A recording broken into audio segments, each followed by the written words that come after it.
Come on, you're a first-time author. I've been writing novels for about 6-7 years now, and haven't even got a mention. Poetry, fantasy, historical fiction, romance. Is there any naughty bits in it? Special cuddles? Special cuddles? Yes, it will. On that note, Mum's actually on the line. Oh, Hello, Mum. Get back. she's going to be very upset that she didn't do her hair. We don't worry about that. I thank those you. types of things. I'm sitting here in my pajama bottom, so. Oh my gosh. I have to come and meet you someday. Bye-bye. Thank you for being so kind to my daughter in the book. No, that's fine. Bye-bye. Okay. So I really want to thank you for coming on the show, and good luck with the novel. It's definitely Thank one you. that I'm going to read, and lovely to have your mum on the show. And I can't believe you did that.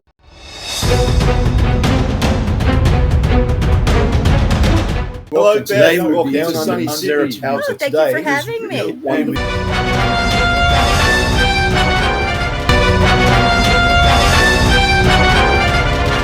Hi, I'm Paul Rushworth-Brown, host of History Bards Down Under Interviews in association with Meet the Author, Indie Book Source in the US.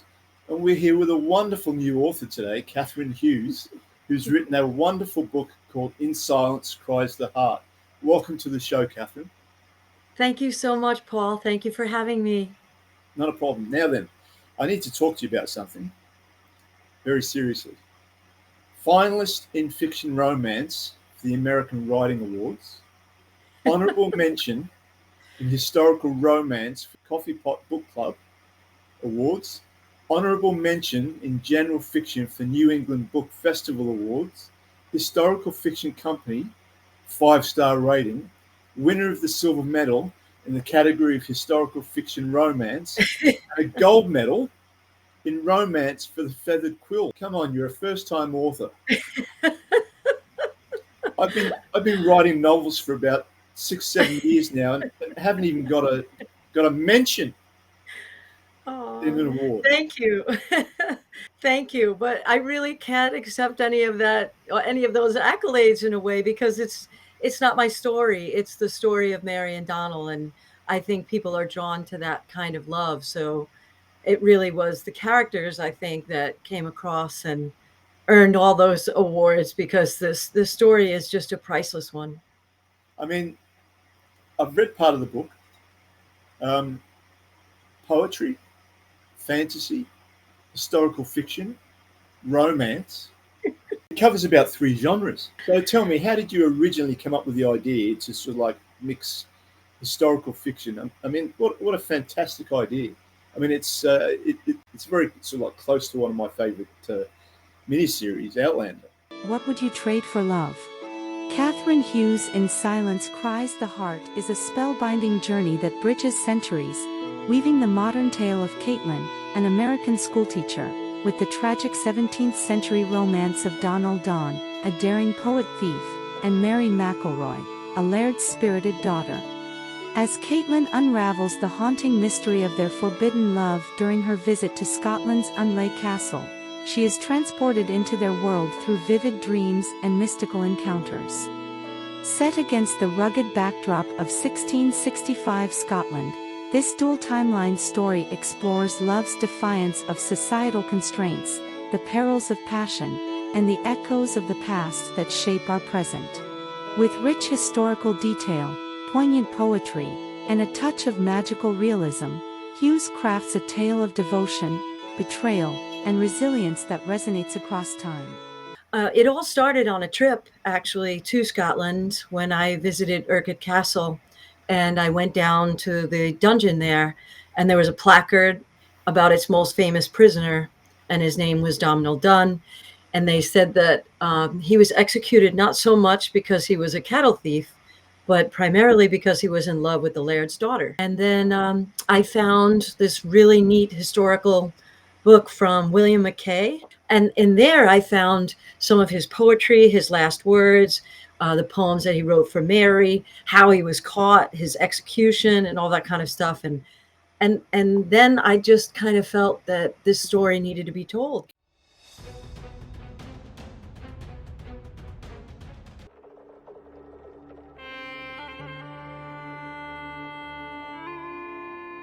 In the sultry streets of colonial Singapore, an ominous visitor brings darkness and death. Harriet Gordon, now finding her footing as a teacher at a girls' school, grapples with the uncertainty in her relationship with Robert Curran. Recently back from a long stint in Kuala Lumpur, Curran's hopes for a long-awaited promotion are dashed when the post is handed to an old foe from Scotland Yard, deepening his frustration. The arrival of the colonial Foreign Secretary, Sir Henry Cunningham, stirs memories of one of Curran's most troubling unsolved cases.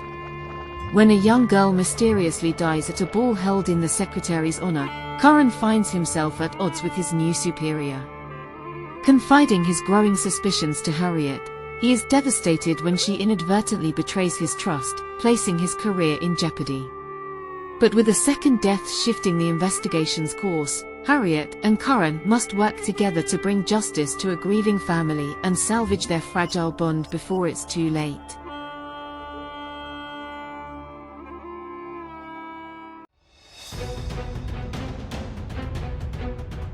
Catherine, the high school teacher that goes to Scotland. Come on, that's you. I know. I needed something to bookend it. And it was only fitting because it seemed that I needed somebody to be able to tell their story from beyond the grave. And because I almost felt a little bit like that when I was standing at the dungeon at Urquhart, it was so easy to create the character. I too was swept away by the majesty and the mystery of Scotland and its folklore and its legends. And I've been back 2 more times since then, and I plan on going back again. And the history of its people is tied up in everything about it, and they're just so welcoming and warm. And it was just the perfect place to blend some of those things that you were talking about. You know, the mystery, the mythology, the folklore, and a little bit of the fantasy too. That was one of the really neat things about writing it, was to try to create an ambiance where you were no longer sitting in your couch or sitting in your chair, wherever your location is, but that you were transported to where they were. Yeah. And it's set around Loch Ness, isn't it?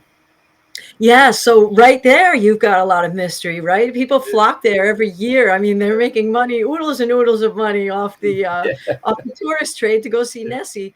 So give us and the watchers some sort of idea of how you developed Mary's character. As you said, there wasn't very much, the research that you could do about Mary.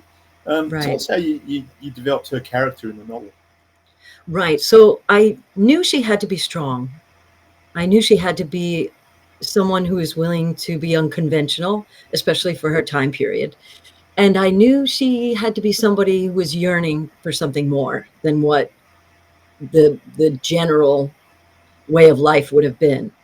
From there, she started to evolve on her own throughout the pages. She also needed to have the courage to make some decisions at the end of the book that I won't necessarily go into. Decisions that maybe she winds up regretting down the road, but Caitlin comes to the rescue and sort of mends those torn threads and sews them back together again by the time you get to the last page. Wonderful. Is there any naughty bits in it? Special cuddles?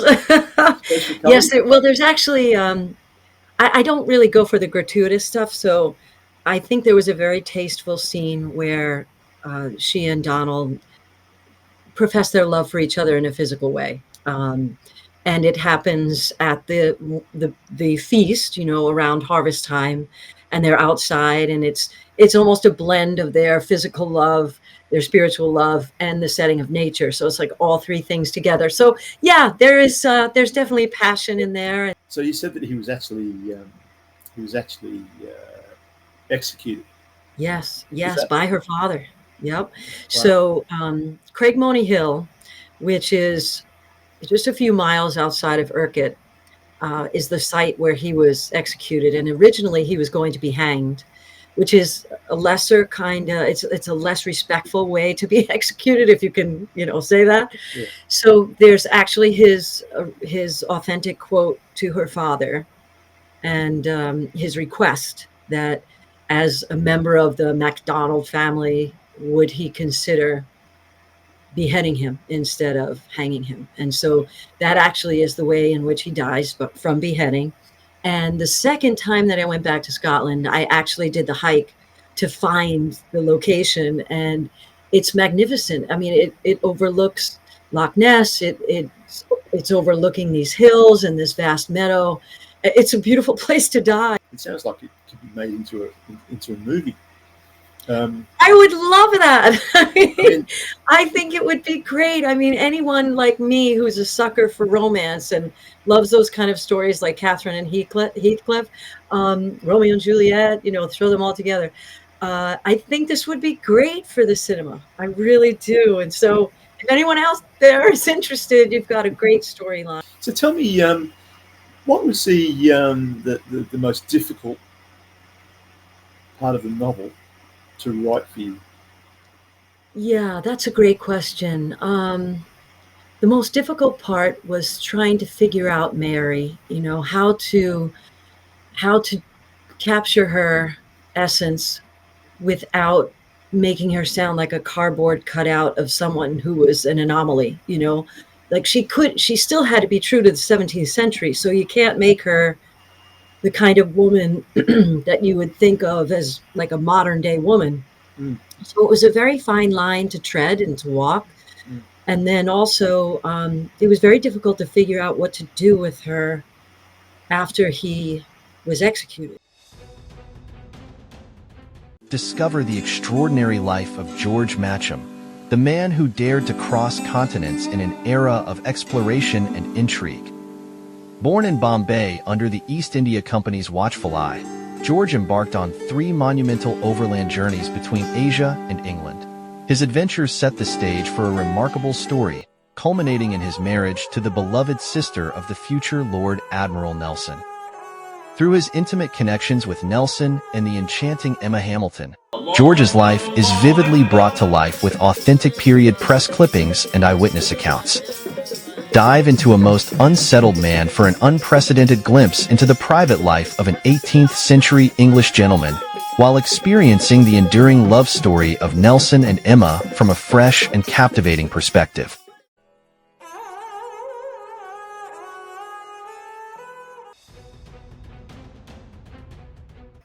Once he was executed, how long did the novel continue after that? When Caitlin, the American school teacher, has her sort of flashback into history, it happens when she gets to the dungeon and Donald has been arrested.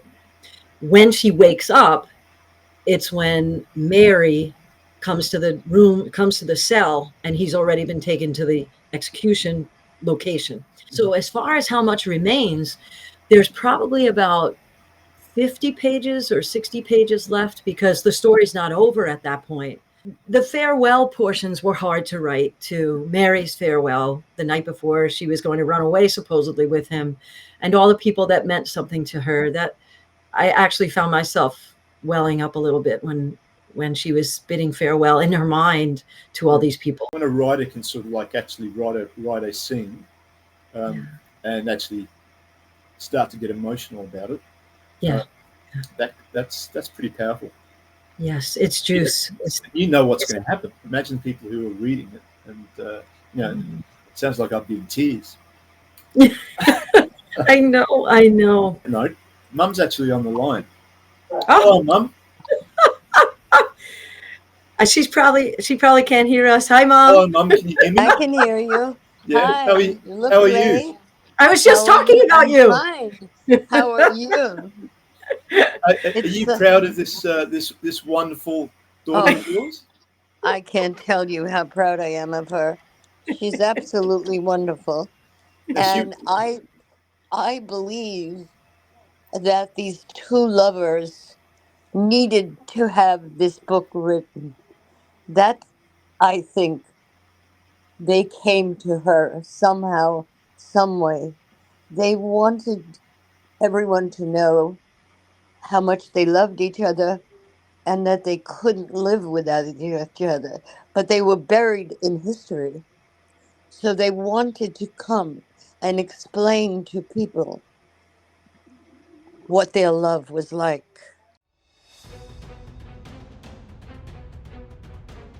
Historical novel by Julian Delamotte immerses readers in the turbulent period leading to the Norman conquest of England in 1066. The novel vividly portrays a kingdom in crisis following the death of King Edward the Confessor. Harold, the Earl of Wessex, is hastily crowned king but faces immediate threats from Viking and Norman invaders. With meticulous research, Senlac brings to life the battles and intricate politics of the era. This meticulously crafted work is poised to be a landmark in historical fiction, captivating fans with its authenticity and emotional depth. Bards Sing of Love and War is a captivating historical novel set in 11th century Wales, where love, honor, and ambition clash amidst the Norman invasion. As Chief Bard Rodri mentors young Tal, the tale unfolds with political intrigue, familial loyalty, and forbidden romance, centering on Griffith Rhys's quest to reclaim his kingdom and win Gwenllian's heart. Amidst King Henry I's campaigns, and betrayals within King Gruffydd Sinan's court, a web of deception, secret marriages, and daring rescues promises to enchant fans of epic romance and adventure. In the charming but secretive town of Wallingford Heights, 1893, 3 hairdressers and a seamstress are more than just masters of style, they're amateur sleuths. When a chilling triple murder rocks their sleepy Massachusetts town and a young suffragist is wrongfully accused, these 4 spirited women from the Vine Salon, one of America's first, must unravel a web of dark secrets. Using their keen ears for gossip and sharp minds, Estelle, Chastity, Mary Lou, and Clara dive into a thrilling mystery that intertwines the dangers of the past with the promise of a changing future.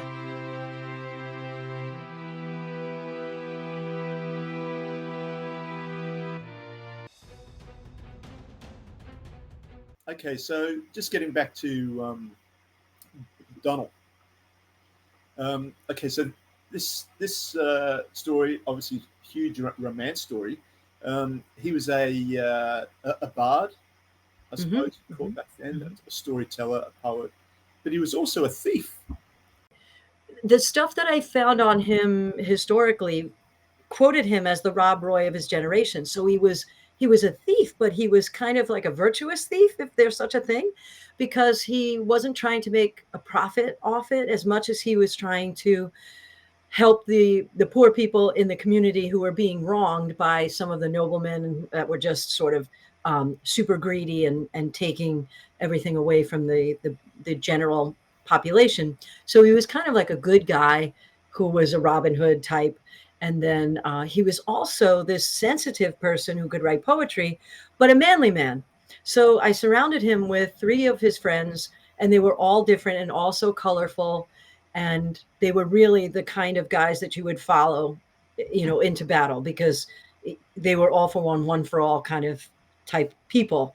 And even though they didn't have titles and they didn't have the nobility or the ancestry, they were probably more pure and they had more integrity than some of the men that were in charge at the time. So yeah, he was a thief, but he was also sensitive, tender, and very, very concerned with what was right.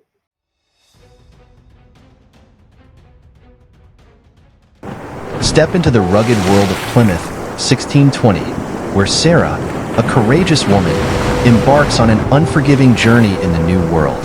Amidst the treacherous unknown, she faces starvation, death, and the harsh realities of early colonial life. On the wings of the red-tailed hawk, masterfully weaves historical authenticity with an inspiring tale of resilience, as Sarah discovers her inner strength to survive against overwhelming odds. Darlene Adams is a free-spirited woman who is beautiful, can shoot, and she doesn't break her promise. Ruthlessly ditched after being in a relationship for 20 years, Darlene takes work on a remote cattle property. 2 years later, she's out of work but retains the Queensland title of pistol champion. Now her eyes are on the national titles held in Western Australia. En route, she learns about her missing niece and takes things into her own hands. Okay, so just getting back to Mary's father for a sec.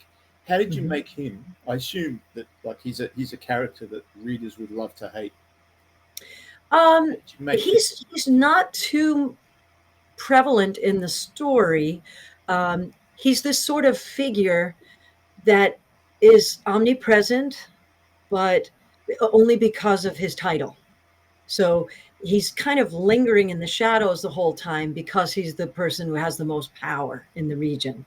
So he's not completely horrible, Teague. He seems to be unreachable when it comes to Mary, but there is definitely a sort of streak of love and compassion when it came to Robbie. And then again, it shows with Mary at the very end, but it's too late. Wonderful. So you mentioned before that you're actually working on another project. Do you want to tell us a little bit about that? Oh, certainly, I'd love to. It's another dual narrative, but it's actually set in the days before the Norman conquest, and the story is told from the perspective of two women. One who's from Normandy, and the other who's the daughter of Edward the Exile, who eventually becomes Queen Margaret of Scotland. But these two, their paths are going to cross, and I'm kind of telling the story of this monumental historical event from the perspective of two women. So, Catherine, I mean, everything about the novel, it's sort of like something that I would like to read. All right. I hope so. We've got obviously historical fiction. We've got fantasy. We've got a little bit of naughty stuff, but yep. Right, but told in a nice way. We've got two what sound like absolutely fantastic characters, and we've got some beautiful scenery around Loch Ness, castles, sword fighting. So I really want to thank you for coming on the show, and good luck with the novel. It's definitely one that I'm going to read, and lovely to have your mum on the show. And I can't believe you did that. And, you're too funny. Thank you, Paul. Thank you so much. See you, I appreciate every minute. Thank you. Bye.